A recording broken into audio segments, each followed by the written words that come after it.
ఇదేం సినిమా రా బాబు, ఇంతవరకు ఇట్లాంటి వర్స్ట్ సినిమా చూడలేదు. అండ్ ఆ ప్రొడ్యూసర్స్ ఎవరో కానీ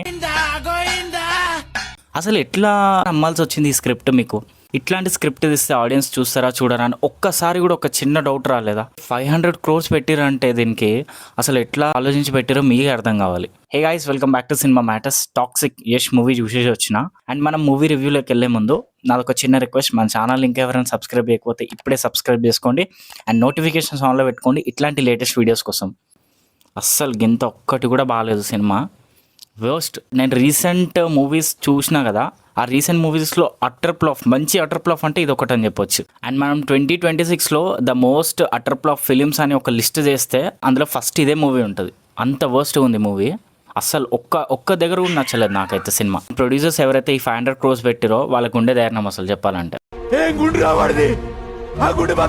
ఈ మూవీ డైరెక్టర్ వచ్చేసి గీతు మోహన్ దాస్ అంట. అసలు యాక్చువల్లీ ఈమె ప్రీవియస్ ఏ మూవీస్ తీసిందో కూడా తెలియదు. నేను ఏమనుకున్నా అంటే ఈమె చూసి లైక్ మన సూర్య మూవీ ఉంది కదా, ఆకాశం నీ హద్ర, సో ఈ డైరెక్టర్ ఆ డైరెక్టర్ సేమ్ ఉంటారు కదా, సో ఆమెనే తీసిందేమో అనుకున్నా. ఐఎమ్ సో హ్యాపీ దట్ ఆమె తీయలేదు. అండ్ ఆమె మూవీస్ డిఫరెంట్ ఉంటాయి, వేరే ఒక లెవెల్ ఉంటాయి ఆమె మూవీస్. బట్ ఈమె ఎవరో నాకు ఇంతవరకు తెలియదు.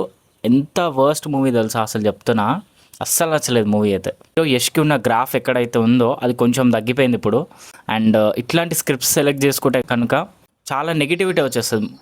మొన్న రవితేజ అన్నకి బ్యాక్ టు బ్యాక్ ఫ్లాప్స్ తర్వాత ఒక హిట్ పడింది కదా, అదేవిధంగా ఈయనకు కూడా జరిగితే చాలా అంటే చాలా కష్టపడాల్సి వస్తుంది. మళ్ళీ ఇప్పటి నుంచి అయినా ఇట్లాంటి స్క్రిప్ట్స్ సెలెక్ట్ చేసుకోకుండా ఉండడమే బెటర్, నాకైతే అదే అనిపిస్తుంది. ఒక్కళ్ళన్నా ఏ ఆస్పెక్ట్ నచ్చింది అనేది అడిగితే ఒక్క ఆస్పెక్ట్ కూడా నచ్చలే అంటున్నారు ఆల్మోస్ట్ అందరూ. థియేటర్స్లో కూడా అస్సలు ఒక్కరు కూడా సాటిస్ఫై కాలేరు. పెద్దగా చెప్పడానికి ఏం లేదు, లైక్ ఇట్లా ఫస్ట్ హాఫ్ ఎంత బాగుంటుంది, ఈ ప్లాట్స్ ఉంటాయి, ఈ ట్విస్ట్లు ఉంటాయి అని లిటరలీ చెప్తున్నా, ఒక్కటి కూడా వర్కౌట్ కాలేదు మూవీలో. ఏదో యాక్షన్ సీన్స్ అక్కడక్కడ కొన్ని బాగున్నాయి, లైక్ ఫైట్ సీన్స్ అవి కొంచెం ఓకే అనిపించింది. కానీ అవి మిగతా ఇంచి సినిమా అసలు ఇక్కడికి వెళ్తుంది ఏం అర్థం కాదు. సరే ఓకే, ఫస్ట్ హాఫ్ కొంచెం బెటర్ ఉందని అనుకుంటాం కదా, సెకండ్ హాఫ్ అయితే అసలు ఎవరు వస్తురు ఎవరు పోతురు ఏంది అసలు అర్థమే కాలేదు సినిమా. అండ్ ఒకవేళ మీరు ఇట్లాంటి సినిమాలు తీయాలనుకుంటే ఫిలిం ఇండస్ట్రీలో అస్సలు ఉండరు. సో డైరెక్టర్కి ఇదైతే ఒక ప్రాపర్ స్లాప్.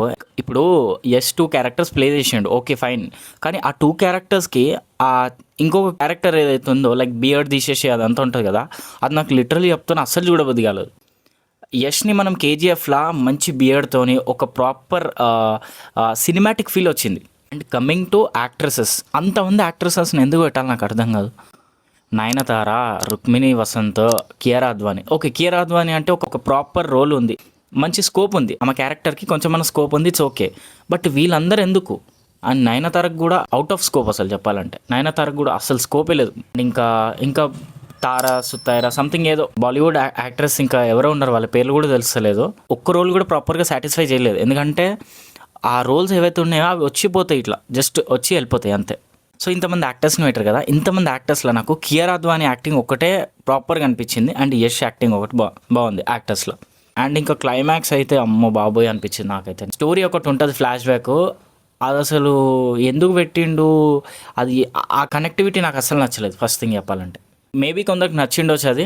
అండ్ 18+ సీన్స్ గురించి మాట్లాడాలంటే ఆమె స్పెసిఫికలీ డైరెక్టర్ ఎవరైతే ఉన్నారో గీతు మోహన్ దాస్ స్పెసిఫికలీ దాని మీదనే ఫోకస్ చేసినట్టు ఉంది. అండ్ మిగతా యాక్షన్ సీన్స్ అంతే, ఇంకా స్టోరీ మీద ఏం లేదు. స్టోరీ అసలు ఏమి ఉండదు ఇక్కడ, అదే మెయిన్ పాయింట్. మీకు స్టోరీ కోసం వస్తే మీకు డిఫరెంట్ ఆస్పెక్ట్స్ కనిపిస్తాయి అంతే. నాకైతే అసలు ఏం నచ్చలేదు మూవీ, ఏది నచ్చలేదు చెప్పాలంటే. అండ్ మీ 500 crores ఇంకా ఎక్కడికి పోయినా మీకే తెలియాలి, అంత బడ్జెట్ ఎందుకు పెట్టారు అనేది మీకే తెలియాలి. మ్యూజిక్ కూడా సినిమా ఏ విధంగా ఉందో అదే విధంగా ఉంది మ్యూజిక్ కూడా. అండ్ నేను మళ్ళీ చెప్తున్నా, బెస్ట్ మంచి అటర్ ఫ్లాప్ సినిమా లిస్ట్లో ఇది ఫస్ట్ ఉంటుంది, ఫస్ట్కి వెళ్ళిపోతుంది, అదొకటైతే గ్యారెంటీ ఇస్తా. అండ్ ఒకవేళ మీరు చూడాలి, మాకు చాలా గుండె ధైర్యం ఉంది, మేము చూస్తాం అని అంటే పక్కా వెళ్ళండి, చూడండి, మీకు కూడా అర్థమవుతుంది సినిమా ఏందనేది. సో నాకైతే ఇదే అనిపించింది మూవీ. ఇంకా మీకేమనిపించిందో కింద కమెంట్ సెక్షన్లో కమెంట్ చేయండి. అండ్ జెన్యున్లీ మీకు ఈ వీడియో నచ్చితే ప్లీజ్ లైక్ షేర్ చేయండి. ఇట్లాంటి లేటెస్ట్ మూవీ రివ్యూస్ కోసం మన ఛానల్ని సబ్స్క్రైబ్ చేసుకోండి. See you in the next video.